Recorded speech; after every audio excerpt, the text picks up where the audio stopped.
কেউ যদি ঈদ ও মিলাদিন নবী শব্দ ব্যবহার করে, নিষেধ করার কোনো সুযোগ নাই, কোনো সুযোগ নাই। কোনো কিছু নতুন হলেই বেদাত হয়ে যায় না। আপনি করলে বেদাত হবে না, কিন্তু আরেকজন আল্লাহ রসুলের জন্ম উপলক্ষে আলোচনা সভার আয়োজন করলেও বেদাত হবে। জিনিসটা আসলে হাস্যকর। ঈদে মিলাদুন নবী নিয়ে আমাদের দেশে দুই ধরনের প্রান্তিকতা আছে, কিছু বাড়াবাড়িও আছে, কিছু ছাড়াছাড়িও আছে।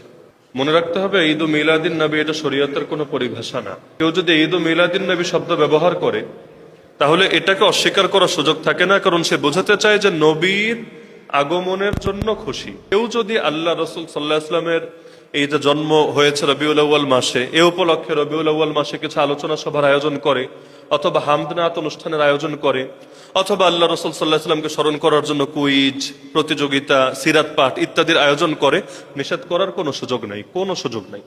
এখন কেউ যদি বলে সাহাবীরা কি করেছেন, তাবেঈরা করেছেন, তাবেঈরা করেছেন, আপনারা কিভাবে করেন?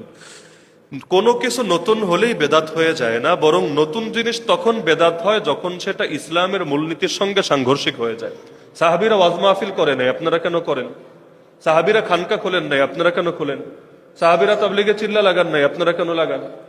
এমনকি প্রতিটা মসজিদে মসজিদে বাংলাদেশে নামাজের পরে দোয়া হয়, তাই না? নামাজের পরে দোয়া কোন সাহাবী করতেন? আল্লাহ রসুল কবে করেছিলেন? তাবেঈরা কবে করতেন? অথচ এটা তো নিয়মিত হয়। এমনকি পীর সাহেবরা যে ইল্লাল্লাহ ইল্লাল্লাহ জিকির করে, আমি ওই মাসালায় যাচ্ছি না, কোনটার কি হুকুম মাসালা রাখেন, করে তো মানুষ ইল্লাল্লাহ জিকির করে, পাঁচ আনফাস জিকির করে, এগুলো সাহাবীরা করেছিলেন। তো আপনি করলে বেদাত হবে না, কিন্তু আরেকজন আল্লাহ রসুলের জন্ম উপলক্ষে আলোচনা সভার আয়োজন করলেও বেদাত হবে। জিনিসটা আসলে হাস্যকর।